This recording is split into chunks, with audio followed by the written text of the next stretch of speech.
Chaos descended on the Manhattan Federal Courthouse that Monday as the gallery erupted in noise, leaving billionaire tech mogul Ariana Lockhart isolated at the defendant's table. Just moments before the proceedings began, her high-priced counsel had abandoned her, leaving her trembling under the glare of distinct media lenses. The presiding judge slammed his gavel for order, but a solitary voice pierced the din as a figure in the corner stepped away from his mop bucket. "I'll represent her." Nobody in that room suspected that the quiet custodian had once been a brilliant legal mind, buried under dust and obscurity for 15 years. What possessed him to break his silence at that precise second? A heavy, stunned hush instantly smothered the room's energy. Hundreds of eyes shifted to the man near the rear wall, clad in navy blue coveralls, his grip still tightening around a mop handle. Judge Harold Brennan peered over the rim of his spectacles, leaning far over the mahogany bench. "I beg your pardon?" Elliot Warren abandoned his janitorial cart, the rubber soles of his work boots squeaking loudly against the pristine marble as he moved. He marched toward the defense area where Ariana stood paralyzed, her knuckles white as she clutched the edge of the table for stability. "I stated that I will take up her defense," Elliot declared, his tone gaining steel and volume. "I am a fully licensed attorney within the state of New York." The lead prosecutor, Marcus Holt, shot up from his seat, a towering figure in his 50s with immaculate silver hair and a bespoke suit worth more than Elliot's wages for 3 months. "Your Honor, this is a farce. The man is a member of the cleaning staff. He has disrupted a federal trial," Holt added. Judge Brennan held up a palm to silence him. "Mr. Warren, is it? Is that correct?" "It is, Your Honor." "Can you verify your credentials?" Elliot reached into the breast pocket of his uniform, retrieving a battered leather wallet. He flipped it open to reveal a laminated card, then stepped forward to pass it to the bailiff, who ferried the document up to the bench. Judge Brennan scrutinized the ID for a long, tense minute, his brow furrowing in surprise. "This indicates you were admitted to the New York bar 23 years ago. The license is active, though the records show you haven't filed a motion in 15 years. The judge looked up, eyes narrowing. "Why the gap?" Elliot held his gaze without flinching. "That is a private matter, Your Honor." Holt interjected immediately. "Your Honor, this is highly irregular. Miss Lockhart had a 6-person legal team from the city's most prestigious firm. They abandoned her this morning. Now a custodian intends to defend her against federal grand larceny charges? This makes a mockery of this court." Judge Brennan placed the card on his desk and turned his attention to the defendant. "Miss Lockhart, do you agree to this arrangement?" Ariana turned her head slowly, really seeing Elliot for the first time. Her eyes rimmed with red irritation. Mascara streaked her cheeks. She had clearly been weeping. She scanned his face, desperate for a lifeline, and finally gave a sharp nod. "Yes, I do." The judge let out a heavy sigh. "So be it, Mr. Warren. You have 72 hours to build your case. We reconvene Thursday at 9 o'clock in the morning. Court adjourned." He struck the gavel once. The room instantly devolved into bedlam, with reporters screaming questions and camera strobes flashing like lightning. Ariana snatched up her handbag and pivoted toward the side exit, with Elliot trailing close behind her. Security officers formed a wedge around them, shoving through the press pack into a cramped service corridor. Silence hung between them until they breached the exterior doors. The November chill struck them like a physical blow. Ariana wrapped her trench coat tighter around herself and marched toward a black sedan idling at the curb. Elliot lagged a few paces back. She paused and spun around. "Get in." Elliot paused, looking back at the building. "I haven't clocked out yet." "Forget the clock. Get in." He slid into the rear passenger seat, and the chauffeur immediately merged the vehicle into traffic. Ariana occupied the far side of the leather bench, gazing vacantly out the tinted glass. For 5 minutes, the air was thick with unspoken tension. As the car navigated the Manhattan gridlock heading uptown, she finally broke the silence. "Why did you intervene?" Elliot stared down at his own hands. They were calloused, rough from years of chemical cleaners and friction. "I'm not sure." "That isn't an answer." She looked at him sharply. I've been scrubbing the floors of that courtroom for 3 years. I've watched you endure every hearing. I watched your high-end lawyers file briefs, argue, and fail miserably." Ariana's jaw set hard. "They didn't fail. They ran away. The outcome is identical." She shifted to face him directly. "Are you aware of who I am? I am Ariana Lockhart. I run Lockhart Quantum Technologies. You engineered a paradigm shift in energy production that terrifies the fossil fuel conglomerates. And now there is a concerted effort to destroy you with fabricated theft allegations." Her eyes narrowed to slits. "How do you know the charges are fabricated?" "I read the filings." "How?" "I clean the chambers at night. Judges leave files on their desks. I have the keys." He gave a small shrug. "And I don't sleep much." The sedan glided to a halt in front of a monolithic glass skyscraper on the Upper East Side. The chauffeur held the door open. Ariana stepped onto the pavement and glanced back at Elliot. "Let's go. We have a lot of ground to cover." Her penthouse commanded the entire top floor. Floor-to-ceiling glass offered a panoramic view of Central Park. The decor was austere, minimalist furniture and shades of chrome, slate, and bone white. Ariana approached a massive dining table groaning under the weight of cardboard banker's boxes. She waved a hand at the pile. "This is the archive. Contracts, server logs, financial audits, research data. My former attorneys reviewed it all and concluded we were doomed." She folded her arms across her chest. "You have 72 hours to find the needle in the haystack." Elliot draped his work jacket over a chair and began rolling up his sleeves. "I'm going to need some serious caffeine," he muttered. "Kitchen is down the hall." He moved past her, straight to the dining table. It was a war zone of paperwork, thousands of printed emails entombed in thick binders. Elliot dove in, tracing every line with his finger, hunting for a glitch in the narrative, a missing timestamp, anything that smelled rotten. Initially, it was just white noise. The pages were dense with jargon, references to quantum entanglement, photon efficiency, and conversion metrics that made his head spin. The science was Greek to him, but he understood human behavior. That's when he caught a thread connecting Ariana to her old right-hand woman, Julia Marsh. The vibe shifted midway through the correspondence. In the early days, Julia's tone was all sunshine and solidarity. She was constantly stroking Ariana's ego, calling her a genius, a force of nature. Then the temperature dropped. The language turned stiff, corporate, until the communication died completely. Elliot shoved the binder aside and grabbed the employment contracts. Digging through Julia's personnel file, he scanned the fine print. It was standard boilerplate until he hit a non-compete clause buried in the back that felt aggressively restrictive. It barred her from touching anything related to quantum energy research for 5 years after walking out the door. That wasn't just strict, it was irregular. Usually, you only block someone from jumping straight to a direct rival. He cracked open his laptop and ran a background check. Her LinkedIn profile painted a clear picture. She had severed ties with Lockhart Quantum in March of last year. 60 days later, she was on the payroll at Nexus Corp as a technology consultant, the very same corporate giant currently trying to bury Ariana for theft. Elliot slumped back in his chair, checking the clock. It was way past midnight. Across the mahogany table, Ariana was still grinding, eyes locked on the documents. He studied her for a beat. She was exhausted, but she wasn't breaking. Her high-priced legal team had fled. The press was tearing her apart, yet here she was. He pushed his chair back and paced over to the floor-to-ceiling glass. The metropolis sprawled beneath him, a tapestry of electric veins and dark alleys. It took him back to the last time he wore a suit in a court of law, 15 years back. He was 30 then, cocky, ambitious, and stupidly brave. He'd signed on to represent a reporter named Robert Hayes. Hayes had blown the lid off a massive graft scheme, naming dirty senators, bagmen, and the shell corporations washing their cash. Powerful men wanted Hayes quiet.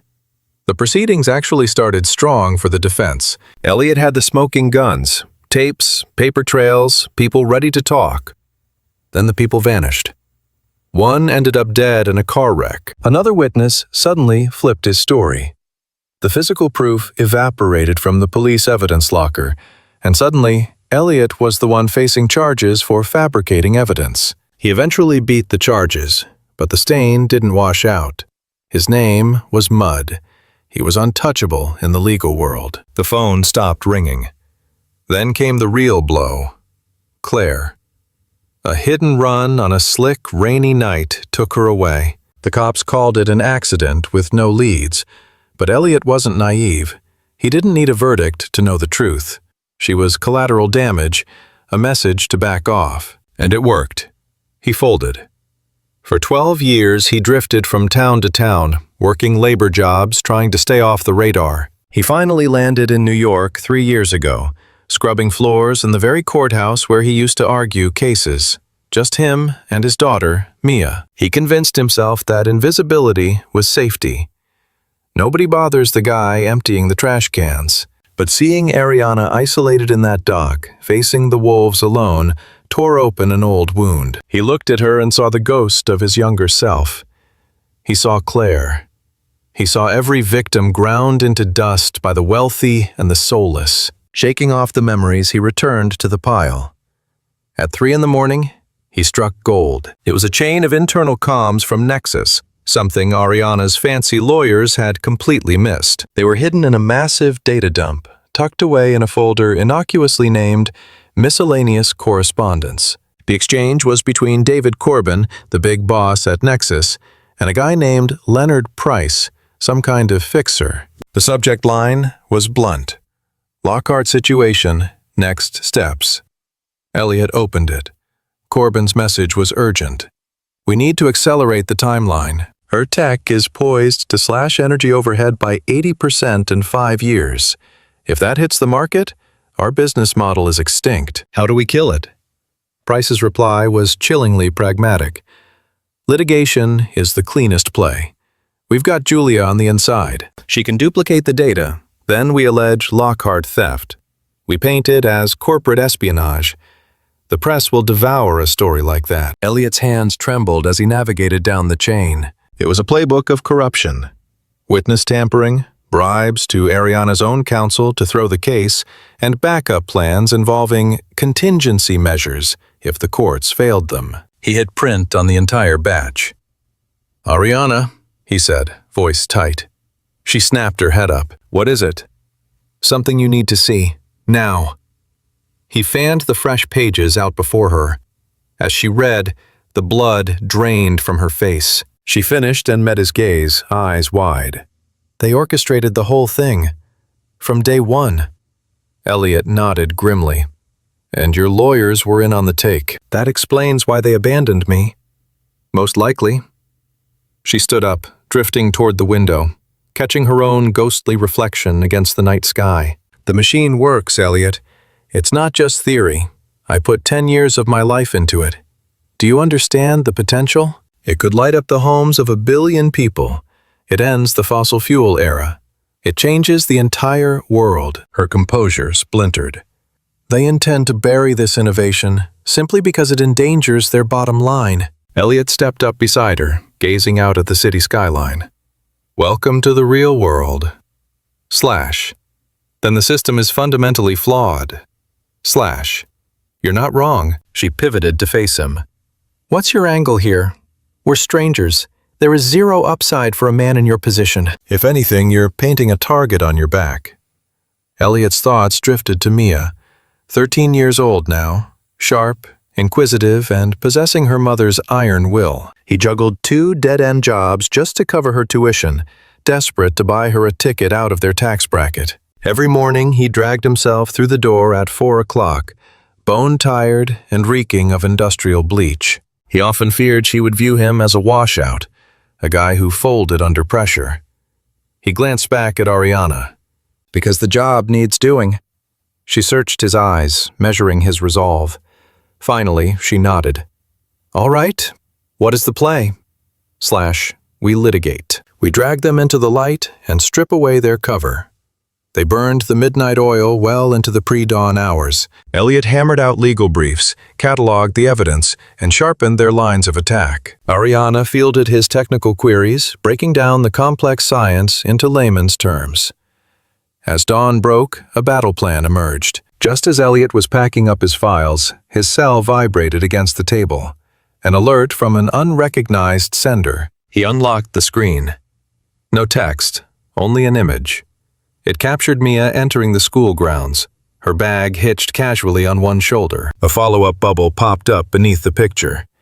"Keep pushing, and this girl grows up an orphan." Elliot froze, eyes locked on the display. His ribcage constricted, squeezing the air from his lungs. Ariana caught the shift in his demeanor. "What's wrong?" He turned the screen toward her. As the words registered, the color drained from her complexion. "You need to bail. Immediately. I'll secure new counsel." Elliot hit the power button and slid the device into his trousers. He grabbed the handle of his battered briefcase. "Absolutely not. They are targeting your child, Elliot." "I'm aware." "Then explain it to me." "Because if I fold now, I'm showing her that cowardice is the correct response to adversity. I'd be instructing her that the wealthy always hold the trump card, that fairness is a myth." He met Ariana's gaze. "I refuse to leave that legacy." Tears welled in her eyes. "You are risking your entire existence." "My life ended 15 years ago." He headed for the exit. "I'm done retreating."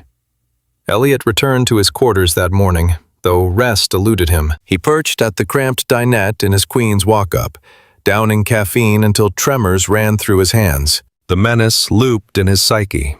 The snapshot of Mia, the cold text.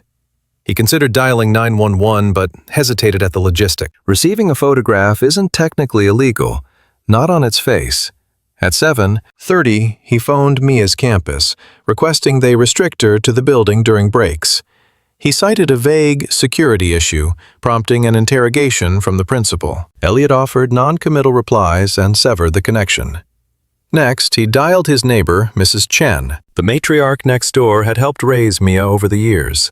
He requested she watch the girl for the remainder of the week. Mrs. Chen consented, asking no questions. Elliot scrubbed up, donned his custodial grays, and clocked in. The vibe in the courthouse had shifted. Eyes followed him. The rumor mill was churning. The cleaning guy was counsel for a tycoon. Snickers and hushed tones trailed him. As Elliot maneuvered his mop bucket through the third-floor corridor, a pair of paralegals fell silent, tracking his movement. A smirk curled one man's lip. "Break a leg in there, counselor," he jeered. The coworker chuckled. Elliot didn't break stride. With only 72 hours until opening statements, dignity was a luxury he couldn't afford. He punched out at 11 that evening and headed straight for Ariana's high-rise. She had a fresh stack of dossiers ready. They strategized until 4 a.m. Then Elliot caught a 2-hour nap at his place before returning to the halls of justice to wax the linoleum. Come Wednesday evening, he was operating on pure adrenaline. Muscles screaming, vision blurring, yet the argument was airtight. Thursday dawned. Elliot stepped into his solitary suit, a 15-year-old garment that pinched at the deltoids but was pressed and spotless. He rendezvoused with Ariana on the courthouse steps at 8:30. She was clad in severe charcoal wool, stripped of all ornamentation. With her hair tied back, she projected serenity, though Elliot noted the tight set of her mandible. "Prepared?" she asked. "Not in the slightest," Elliot confessed. "But we're doing this." The gallery was standing room only, packed to the rafters with press hugging the rear perimeter. Vans with satellite dishes idled curbside. This had transcended litigation. It was now theater. "All rise," the bailiff called as Judge Brennan swept in. Brennan settled onto the bench, fixing Elliot with a stare. "Mr. Warren, are we ready to move forward?" "Affirmative, Your Honor." "Commence proceedings. Mr. Holt, your witness." Marcus Holt rose, slick, assured, performing for the jury box like a seasoned thespian. "The state calls Dr. Raymond Bryce." A gentleman in his 60s made his way to the stand. Clad in bespoke tailoring and wireframes, he carried the air of an academic accustomed to intellectual dominance. After taking the oath, he settled in. Marcus Holt flashed a charming grin. "Dr. Bryce, please enlighten the court regarding your credentials." Bryce gave a stiff nod. "I hold a doctorate in electrical engineering from MIT. I've dedicated 30 years to the forefront of advanced energy systems. My client list includes the Department of Energy, NASA, and a host of private sector giants. And the technology at the heart of this dispute, are you well versed in it?" "Absolutely. I've conducted a thorough review of the quantum system built by Miss Lockhart's firm. I compared it directly against the prior research from Nexus Corp. And your findings?" Bryce adjusted his wire-rimmed spectacles. "Miss Lockhart's prototype is virtually a carbon copy of proprietary work Nexus finalized 3 years back. The structural architecture, the photon modulation strategy, even the underlying code. It's a match. It's not parallel invention. It's theft." A low murmur swept through the gallery. Ariana kept her expression neutral, but under the table, Elliot watched her knuckles turn white. Marcus Holt strolled back to his desk, radiating confidence. "Your witness?" Judge Brennan shifted his gaze to the defense table. "Mr. Warren, you're up." Elliot rose. He hadn't sparred in a courtroom for 15 years. His heart hammered against his ribs like a trapped bird. Clutching a manila folder, he walked toward the witness box. "Dr. Bryce, let's recap. You have that MIT doctorate in electrical engineering. Is that accurate?" "It is. And you've been in the energy game for 30 years. "Correct." Elliot flipped the folder open. "Could you tell the court exactly how many peer-reviewed articles you've published on the subject of quantum physics?" Bryce blinked, momentarily thrown. "I am not a quantum physicist. My field is electrical engineering." "Right, so the number is 0. Quantum systems rely heavily on electrical principles." "I asked for a number, doctor. Is it none?" Elliot produced a sheet of paper. "This is the CV you submitted during discovery. It boasts 43 publications, yet not a single entry contains the words quantum mechanics, entanglement, or photon behavior." He looked up, locking eyes with the man. "And still, you're sitting here claiming to be the authority on quantum technology. How do you explain that?" Marcus Holt shot up. "Objection. Relevance." Judge Brennan didn't hesitate. "Overruled." "Answer him, Dr. Bryce." The witness shifted his weight. "I consulted with actual physicists. I went over their data." "Consulted with whom?" "The team at Nexus." "So you didn't run an independent analysis? You just parroted the information fed to you by the very company suing my client." "That is standard consulting procedure, Mr. Warren." "Dr. Bryce, did Nexus Corp cut you a check for your testimony today?" The room went dead silent. Bryce's neck turned a deep shade of red. "I was compensated for my time." "How much?" "That is a private matter." Elliot whipped out another document. "We pulled this bank statement during discovery. On March 15th of last year, a wire transfer hit your account. $300,000 from a shell entity in the Cayman Islands." He handed the paper to the judge. "A shell entity fully owned by Nexus Corp." The gallery exploded with noise. Reporters scribbled furiously. The jury members leaned in, eyes wide. Holt jumped to his feet, but a sharp glare from Judge Brennan forced him back down. Elliot spun back to the witness. $300 grand. That's a hell of a consulting fee, wouldn't you say?" Bryce remained mute. "Let's try another angle. You swore that Miss Lockhart's tech is a clone of the Nexus research. Did you ever actually lay eyes on the Nexus research?" "I was briefed on the findings." "Did you see the raw lab reports? The test data? The schematics?" "No, those are trade secrets." "So you swore under oath that two complex technologies are identical, yet you've never actually seen one of them." Bryce opened his mouth to argue, then clamped it shut. Elliot leaned over the railing. "You aren't an expert, Dr. Bryce. You're a mercenary. Nexus paid you to come in here and bury a small competitor." Marcus Holt slammed his palm on the defense table. "Objection! Counsel is badgering the witness."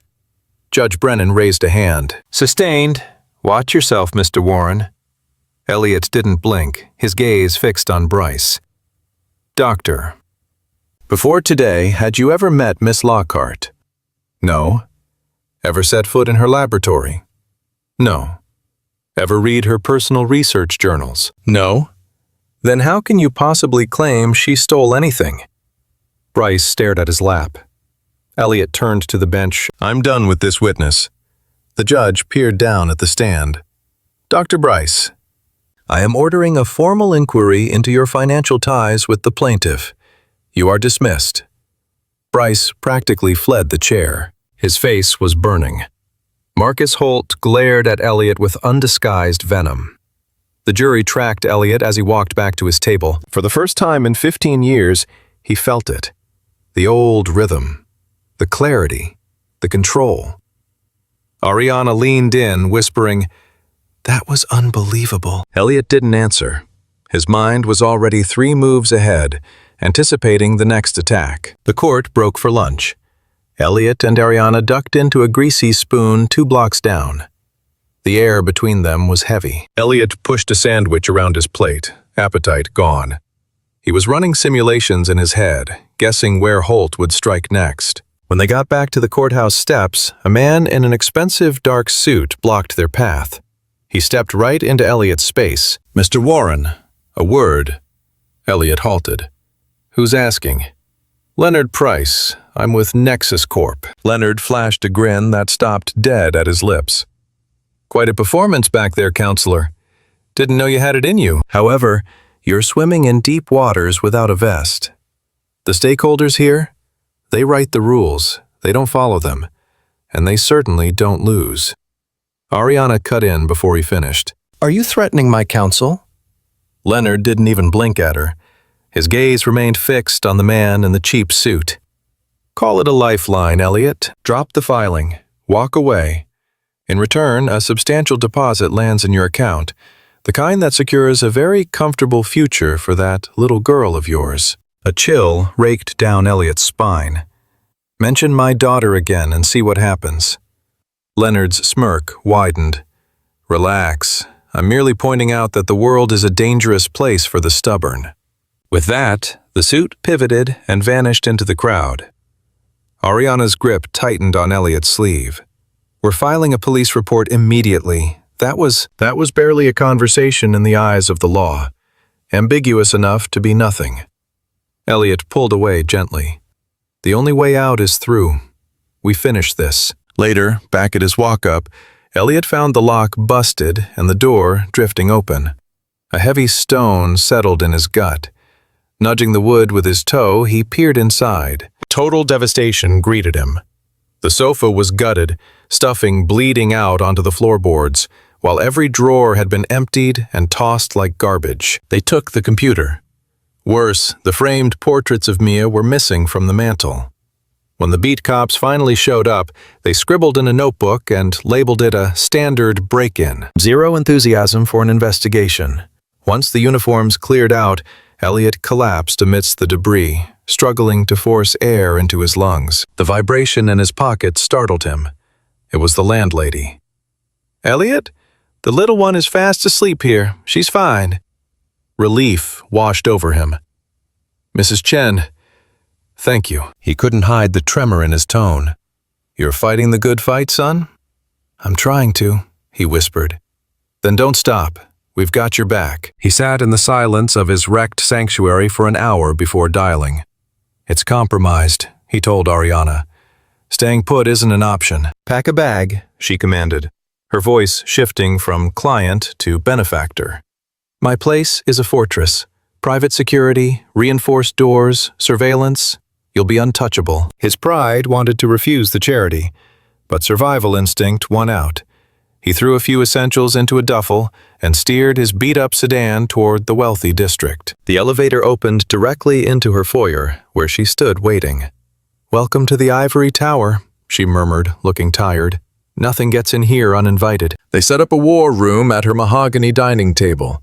Him burying himself in case law, her dissecting ledgers at the far end, separated by 6 feet of polished wood. Neither mentioned the violence of the day. The silence was heavy with unsaid fears. As the clock struck 12, Ariana pushed back her chair and headed for the wet bar. She returned with crystal tumblers of ice water.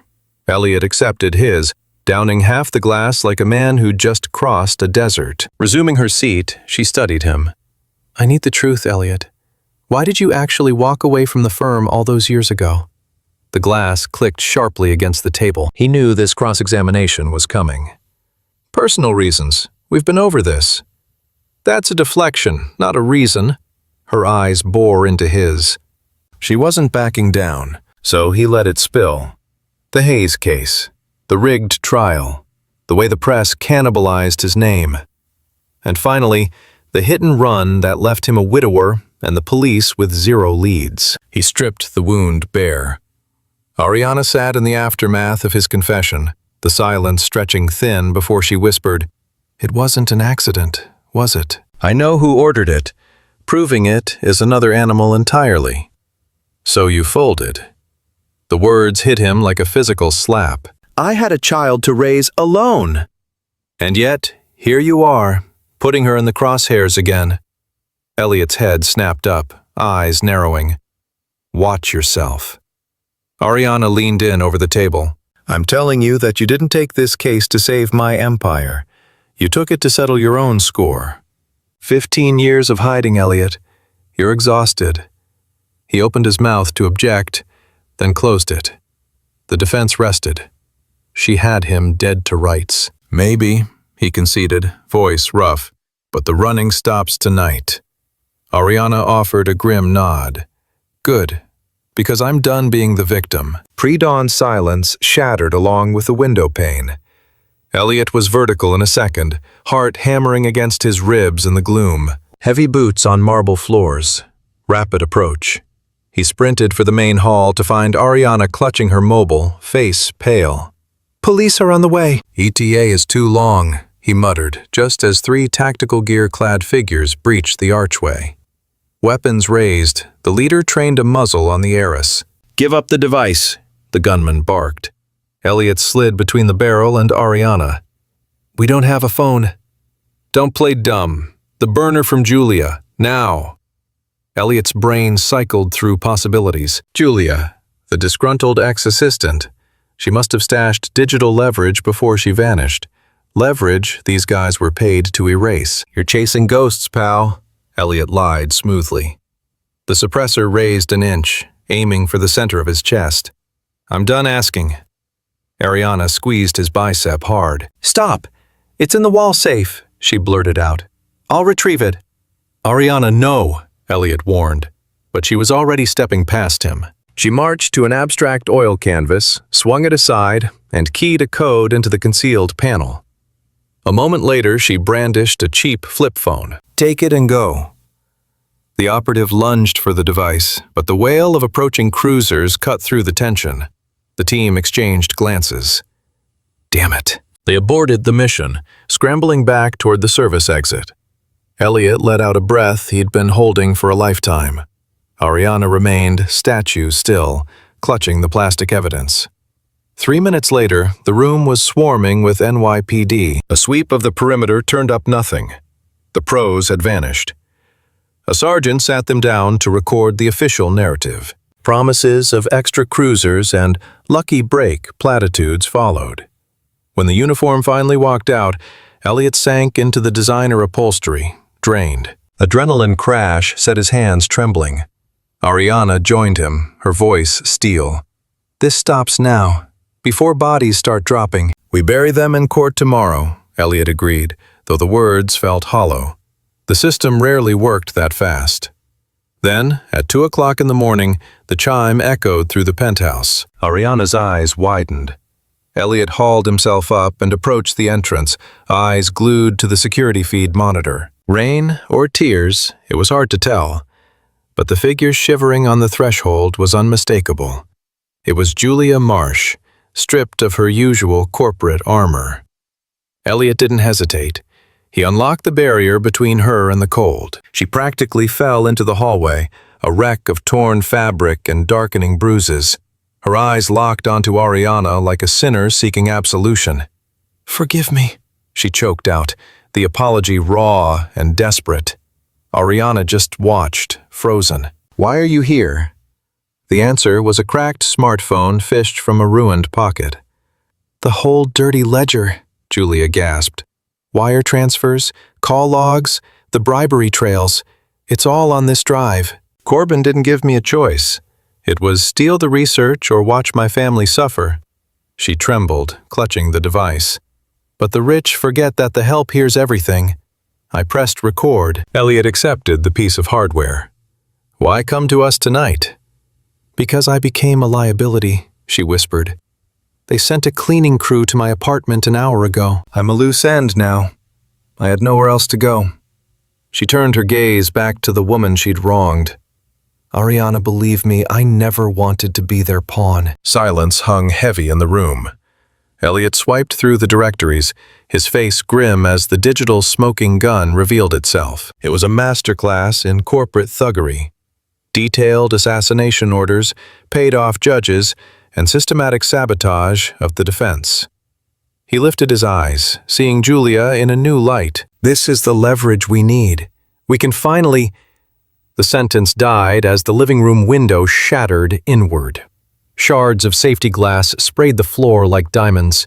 Elliot dove, dragging the women down as a scream tore from Ariana's throat. 3 dark silhouettes vaulted over the sill. Professional killers dressed for war. A muzzle flashed, the sound deafening in the enclosed space. Julia yelped, a sudden red bloom staining her blouse as she collapsed. Adrenaline took over. Elliot grabbed her good arm, hauling her dead weight toward the corridor. "Move!" he roared. Ariana scrambled after them, racing toward the reinforced sanctuary built for exactly this kind of nightmare. He shoved them across the threshold and swung the heavy steel slab shut, throwing the bolts just as bullets chipped the paint outside. Julia was fading fast. Elliot clamped his hand over the hole in her shoulder to stanch the flow. "Eyes on me, Julia. Keep breathing." Beyond the metal walls, heavy boots stomped on the hardwood. Muffled commands were followed by the terrifying whine of a high-powered drill biting into the lock. Ariana pressed herself into the corner, trembling. "They're coming through." Elliot ignored the fear, fishing the stolen phone from his pocket with bloody fingers. He initiated a mass upload. The server logs, the audio files, the financial dirt, he blasted it all to the cloud, firing copies to the FBI, the DA's office, and every major news desk in the city. Once the progress bar hit 100%, the mechanical whining outside ceased. A cold, synthetic voice drifted through the steel. "Open up. You have 30 seconds before we breach." Elliot exchanged a look with Ariana, a silent goodbye. Beside them, Julia's head lolled, her skin the color of ash. "Go to hell," Elliot muttered. "Have it your way," the voice replied. Then came the rhythmic chirp of a detonator. Julia's eyelids fluttered, struggling to stay open. "I ruined everything," she rasped. "No," Elliot soothed her, smoothing her hair. "You fixed it." The chirping accelerated. 20 seconds. 15. He shielded Julia's body with his own. Ariana squeezed her eyes shut, bracing for the end. 10 seconds. Images flashed through Elliot's mind. Claire's laugh, the defendants he'd saved, the ones he'd failed, the hollow victories and the crushing defeats of a life spent in the trenches of the law. 5 seconds. The thought of Mia growing up fatherless nearly broke him. 3 seconds. A deep, thrumming vibration shook the floor. Rotors? 2 seconds. The hall outside erupted in fresh violence. Shouts, automatic fire, total bedlam. 1 second. The detonator went silent. The explosion never came. Elliot didn't move his hand from Julia's shoulder, straining to interpret the war zone just feet away. The distinctive crack of government-issue firearms, the thud of bodies hitting marble, and then absolute quiet. A different voice, authoritative and female, projected through the barrier. "Mr. Warren? Agent Sarah Tran, Federal Bureau of Investigation. Stand down and open the door. The area is secure." The name triggered a memory from a lifetime ago. Sarah Tran. They'd been in the trenches together on a massive securities fraud bust 2 decades back. She was a rookie then, hungry and sharp as a tack. He hadn't crossed paths with her since he hung up his suit and turned his back on the legal world. With shaking hands, he undid the locks and pushed the heavy slab outward. There she was, Kevlar vest over a windbreaker, assault rifle slung across her chest, commanding the hallway. Behind her, a full tactical team swept the penthouse. The three assassins were already zip-tied and eating the floor, stripped of their weapons and their dignity. Sarah lowered her weapon. Time had painted gray into her hair and etched lines around her mouth, but that steel gaze was exactly as he remembered it. "You look like hell, Elliot," she noted dryly. "It's been a hell of a week," he managed, the smile not quite reaching his eyes. Sarah's attention snapped to the wounded woman on the floor. "Medic, get a bag in here, now!" she barked. A tactical EMT pushed past her, kneeling beside Julia instantly. Sarah turned back to him. "Your data dump hit our servers 17 minutes ago. The files you uploaded, ledgers, tapes, internal memos, it's enough to decapitate half the energy board in this country." She offered a rare, respectful nod to Ariana before facing Elliot again. "We scrambled the second it cleared the firewall. Another 5 minutes." "I know," Elliot cut in softly. Sarah didn't finish the sentence. She didn't have to. "Debriefing later. Right now, extraction is priority 1. This location is burned." The convoy deposited them at a ghost property in Brooklyn, a boring, run-down brownstone that hid bulletproof glass and military-grade surveillance behind its peeling facade. While suits patrolled the perimeter, the survivors huddled in a sterile briefing room. Julia, patched up and sedated, sat alongside Elliot and Ariana as they put the nightmare on the record. The sun rose and fell while they talked.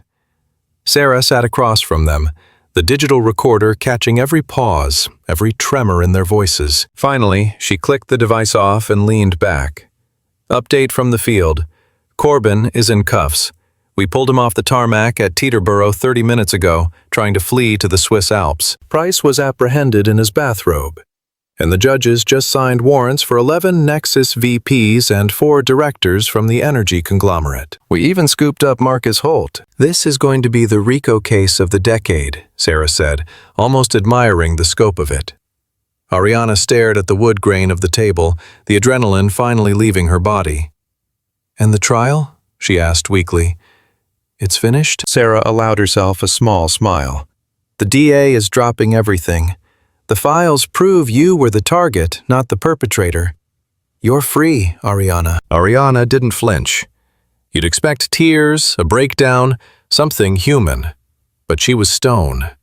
Just a statue in a designer chair. Sarah caught my eye. "We need you on the stand," she said.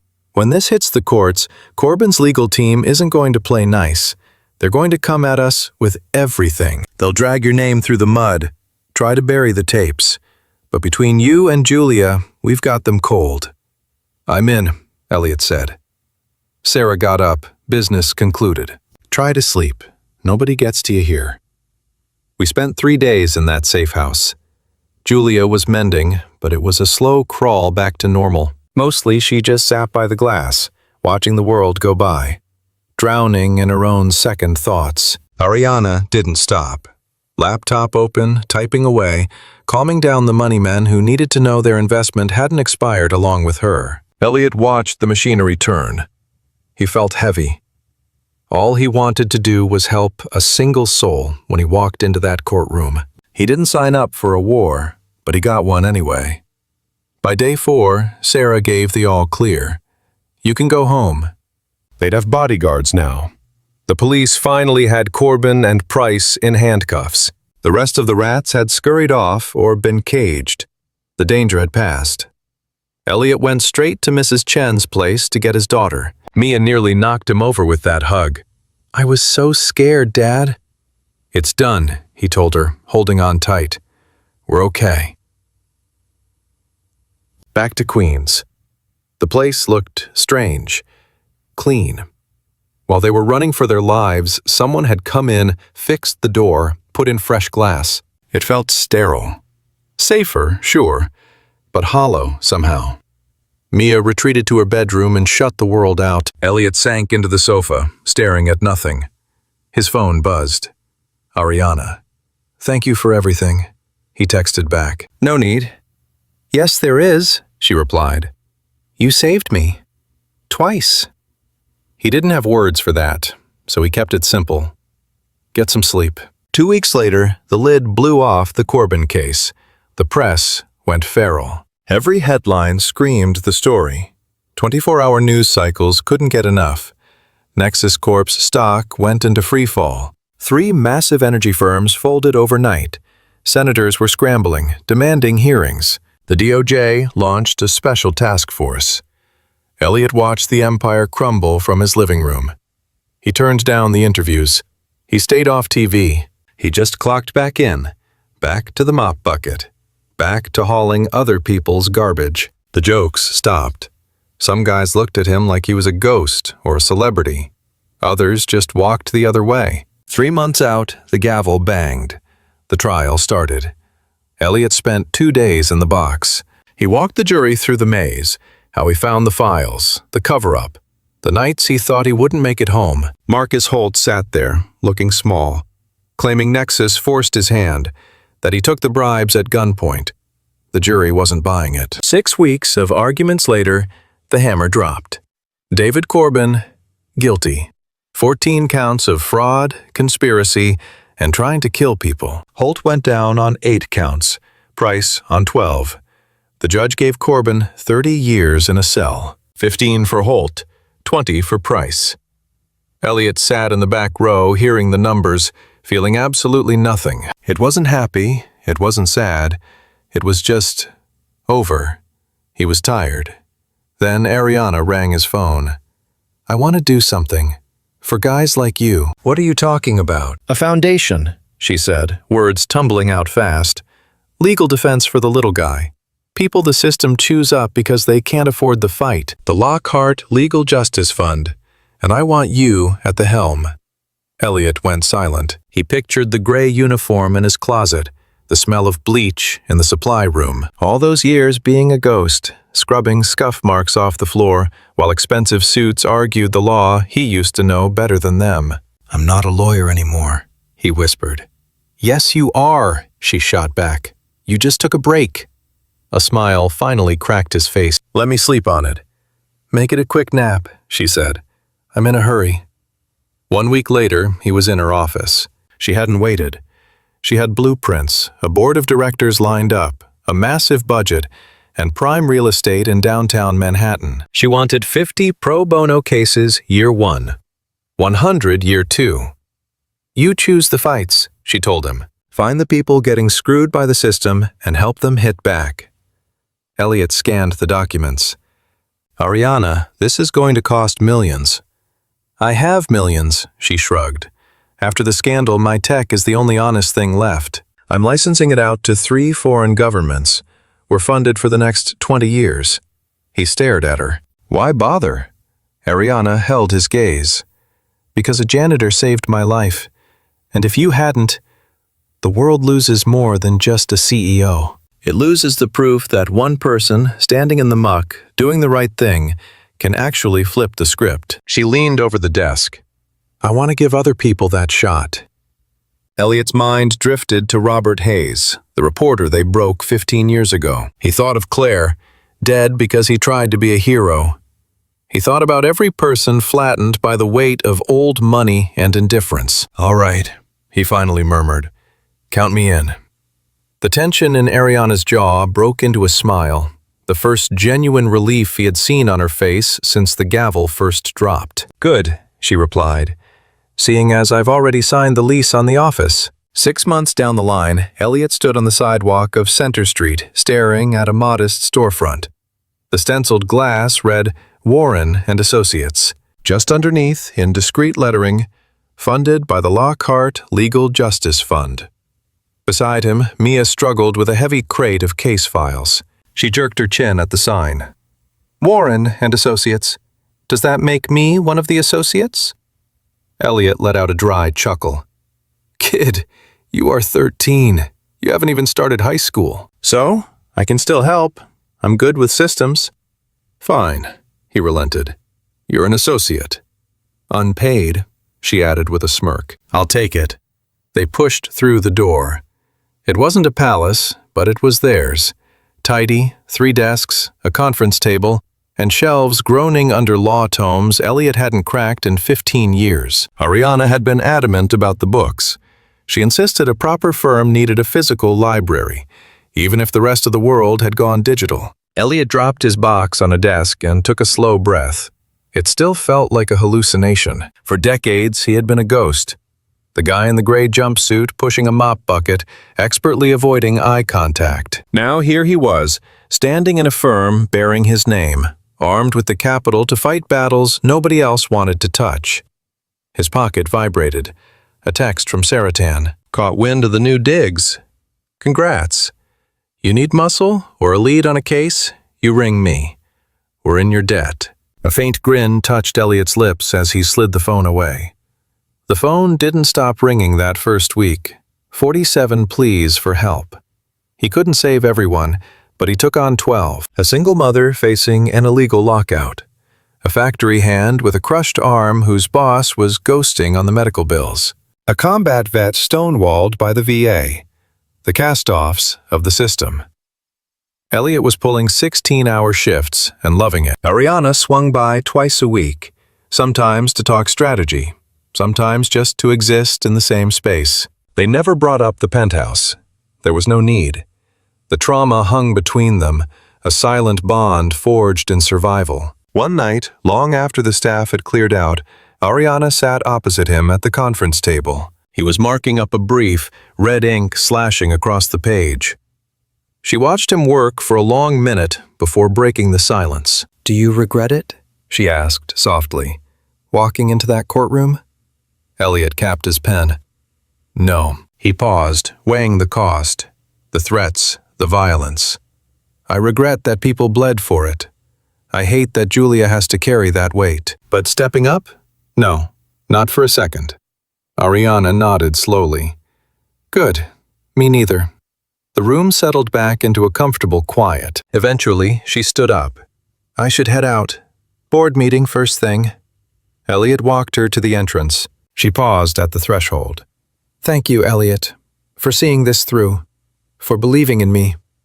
"I think I'm the one who should be thanking you," he replied. "Let's call it even." She stepped out into the night. Elliot watched her silhouette retreat down the pavement until she rounded the bend. He turned back, locked the door, and went back to the grind. A year on, Warren and Associates had fielded 93 cases. They had secured victories in 62. The rest were still in the trenches. The payroll had grown, 2 new attorneys and a paralegal. They knocked down the wall to lease the adjacent unit. The Lockhart Legal Justice Fund had morphed into a titan of legal aid. Law schools came calling, asking Elliot to lecture. He told them no. Publishers wanted a memoir. He turned them down. He wasn't interested in the spotlight. He just wanted to do the job. Late one afternoon, he found himself in the Manhattan Federal Courthouse for a civil rights hearing. Cutting through the main atrium, he passed the double doors where the whole saga had ignited. He paused, peering through the glass. It was vacant. Polished wood, empty jury box, the judge's bench looming silent. He thought about the man he used to be just 12 months ago, the invisible janitor, the guy who never asked why, the man who told himself that being a nobody was the only way to survive. That man was dead. Or maybe he never existed. Maybe he was just a shell waiting to be broken. Elliot turned on his heel and headed toward his hearing. The sharp click of his dress shoes echoed off the marble. He wore a tailored suit now and carried a leather briefcase, but his hands still remembered the vibration of the floor polisher. Invisible. Forgotten. He would never let himself forget how that felt. Because the second you forget the gutter, you lose the reason you climbed out. Elliot Warren fought because people were drowning, and the lifeguards were on break. He would keep fighting for that simple reason. One case, one human being at a time. That was enough. That was the whole world.